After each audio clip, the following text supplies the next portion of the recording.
programa Mercado e Ação de hoje recebe nosso amigo Paulo Coelho, ex-presidente do Sindicato das Empresas Funerárias do Estado do Rio Grande do Sul, que vamos conversar um pouco sobre o luto. O programa Mercado e Ação, todas as terças-feiras, às 22 horas e 30 minutos, às quintas-feiras, às 23 horas e 30 minutos e aos sábados, às 8 horas da manhã. E também você nos assiste online pela poatv.net nos mesmos horários. Canal 6 da NET é o nosso canal de exibição, Poa TV. Paulo, mais uma vez, bem-vindo ao nosso programa. Muito obrigado. É uma época em que nós temos, não sei se é coincidência ou não, mas tem acontecido muitas perdas. Talvez o frio propicie alguma coisa nesse sentido, mas problemas de doenças mesmo, não são mortes acidentais tantas, mas problemas de doença. E isso levou uma reflexão sobre o luto, sobre o processo do luto, que quer me parecer que ele se aplica tanto a uma perda de uma pessoa querida, de um familiar, quanto se aplica também a uma perda de um emprego, a qualquer tipo de perda. Está correto essa afirmação? Sem dúvida. A perda e o luto estão ligados, e a perda pode ser desde um ente, quanto a questão de perder o emprego, perder um objeto mesmo. Isso tudo existe uma relação muito forte dentro da questão psicológica que a pessoa vive. Até a criança, quando perde um brinquedo, o sentimento é o mesmo, Isso. Só que ele é mais puro ali. Isso. A perda da mamadeira, né? Quando tiram a mamadeira para que ela passe a usar o copinho e tal, isso também faz parte da perda. É interessante a profundidade do assunto. Tem fases a perda? Sim. O luto? Correto. A perda e o luto, ela passa por 5 fases. Nós temos a fase da negação, a fase da raiva, a fase da barganha, a fase depois vem a fase da depressão e depois chega até a fase da aceitação. E cada pessoa vive esses momentos de forma distintas, podendo para alguns ser mais curto, para outros ser mais prolongado, cada uma das fases conforme a situação que vive. O problema não é o tempo em si, o problema é não passar por alguma dessas fases? O problema está no elaborar de forma adequada cada uma dessas fases. O que é cada uma dessas fases? Falasse negação, raiva, barganha, depressão... Nós começamos então, vamos lá, normalmente a fase da negação é uma das fases iniciais onde não se aceita que aquilo aconteceu. Então, tenta-se de algumas formas justificar ou tentar dizer que não é bem assim. Por isso que no caso do luto, mais especificamente, a gente precisa enxergar a pessoa falecida. Ficar ali observando até que consiga começar a assimilar que aquilo de fato é uma realidade. A fase da barganha é aquela fase onde a pessoa faz conjecturas, pensamentos do tipo: se isso não estiver acontecendo, eu vou ser melhor. Se eu tiver uma outra chance, eu farei diferente. Então, vamos lá. Papai... Tem um pouco de arrependimento de não ter feito alguma coisa nessa fase? Muito. Pai, eu devia ter saído mais, eu devia ter visitado mais eu devia meu ter parente, amado mais. Eu devia ter visto o sol nascer, como a música dos Titãs fala, é exatamente isso. Aí vem toda aquela situação de remorso, aquela situação assim de que por que eu não agi diferente? Por que eu não disse eu te amo, mesmo que eu estivesse magoado em algum momento? Então vem toda essa situação à tona. A raiva vem antes ou vem depois? A raiva é a raiva da perda, né? A raiva da perda, é a raiva da situação como um todo. A raiva vem normalmente entre segundo e terceiro estágio da fase. É aquela situação assim de que apenas comigo está acontecendo. Eu sou perseguido. É só comigo que acontece isso. Não, e a gente sabe que acontece com todos em algum momento. Há índices aí que mostram que nós perdemos ao longo da vida até 8 pessoas muito próximas. Então cada um de nós vai passar por essa perda do luto pelo menos em torno de 8 vezes ao longo da nossa vida. E aí, dentro dessa situação no mercado, nós temos perda de emprego, né? Furtos hoje, onde perde-se um automóvel, onde se é roubado um telefone celular, onde se é assaltado e tal. Isso tudo também faz parte desses estágios de perda, que também são perdas. Esses estágios de perda, vamos ver o seguinte, os anteriores, essa parte da raiva e da barganha, ela poderia ser usada positivamente para que tivesse um efeito menor. Tu falaste, roubou o automóvel. Bom, mas eu não precisava deixar naquela rua, porque eu sei que naquela rua é mais fácil. Eu não precisava andar com um celular tão caro ou dando tantas demonstrações de ostentação com ele, ou andando na rua. Eu colaborei com o fato.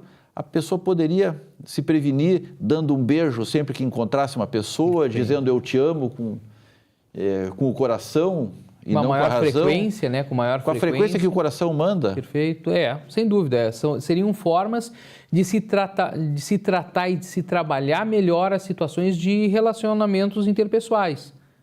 Muitas vezes nós sentimos uma mágoa com uma pessoa e que se a gente colocar esse momento como se fosse o último, que eu não tivesse uma oportunidade de voltar a conversar com ela, como eu agiria? Bom, então não aconteceu, melhor então. Então eu vou lá e vou dizer, não importa se eu tenho razão ou não, importa que eu gosto de ti e que eu quero resolver esse problema, né? Porque entre ter razão e ser feliz, o que tu escolhe? Ser feliz. Muito bem, então essa é a opção. Ter razão é um mero detalhe na trajetória. E muitas vezes é ponto de vista apenas. Eu não preciso ter razão.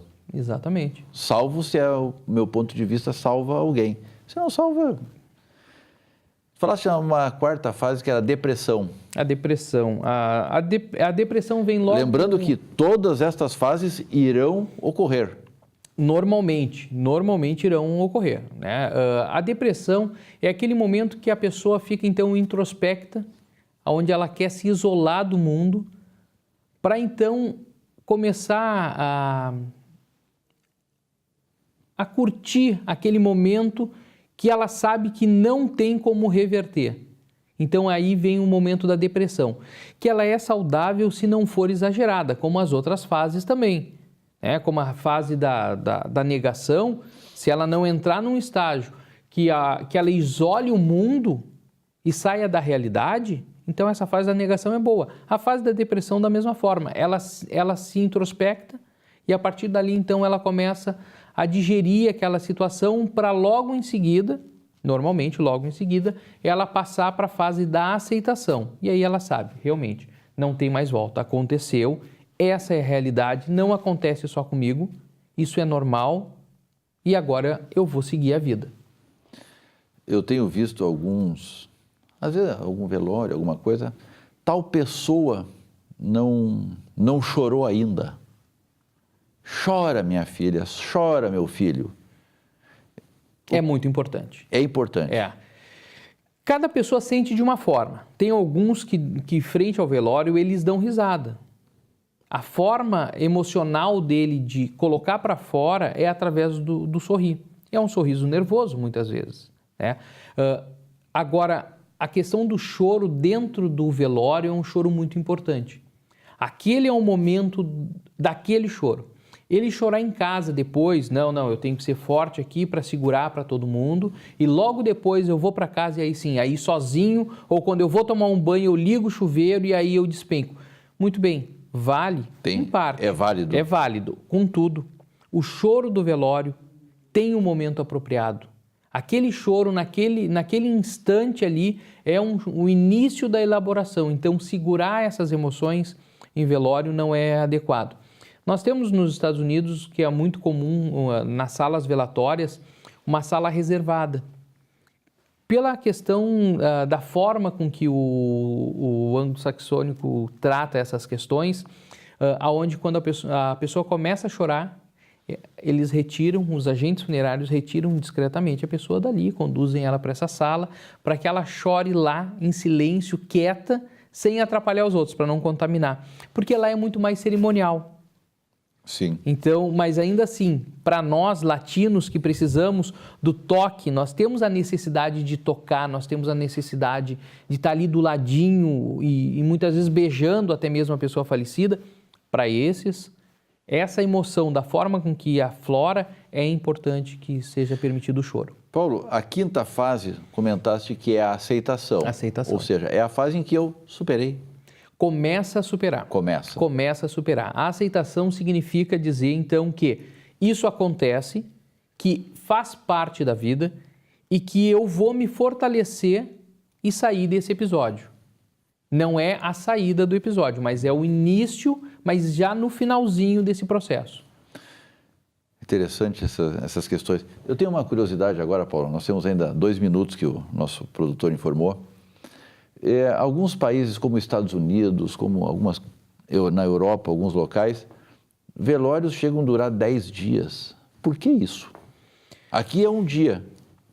Aqui é um dia quando muito. Quando muito. Quando muito. Apesar de nós termos a necessidade muito grande de estar muito próximo da pessoa falecida, a nossa cultura também jogou, a nossa cultura recente, né, isso a partir de 1920, 1940, começou a jogar para a situação de terminar logo com aquele sofrimento, como se isso fosse uma forma de terminar com o problema. É um erro. O velório deveria acontecer pelo menos em torno de 24 horas após o acontecimento do óbito. Então, depois... Mesmo que ele fosse esperado. Mesmo que ele fosse esperado, 24 horas para que a família pudesse se recompor inicialmente, para depois entrar em velório e o velório acontecer por pelo menos mais 48 horas. Para que desse tempo, para que os familiares e amigos mais distantes venham, né, toda aquela situação. Não precisa acontecer de noite, por questões hoje de segurança. Então, pode ser recolhido o corpo. Nos Estados Unidos acontece isso, velório de 5, 7 dias, onde o corpo fica na empresa, na sala velatório, onde de noite, a partir das 18 horas, é recolhido o corpo, vai para um local reservado, no outro dia é colocado novamente em velório. Existe a questão de aumentar o tempo também, não só o 1 dia aqui ou 10 dias lá, mas esse aumento longo, com uma forma de aproveitamento comercial da sala? Existe um foco comercial também? Também, sem dúvida nenhuma. Nos Estados Unidos existe muito frequente ter uma sala com um momento, com utilização abaixo do desejado. Então, acontece numa cidade 10 óbitos. Esses 10 óbitos, então, para um mês inteiro, não seria suficiente para a quantidade de sala que havia. Então, eles criaram também uma situação de prolongar aproveitamento. a sala velatória. Interessante. Paulo, nosso tempo esgota de uma maneira muito rápida. Obrigado pela tua presença aqui, foi super legal a abordagem que tu deste ao luto. Nós retornamos logo após o intervalo, recebendo o nosso amigo Vilmar Coelho, presidente da Federação dos Pescadores do Estado do Rio Grande do Sul e também presidente da Colônia de Pesca Z5. Fique conosco, retornamos num instante.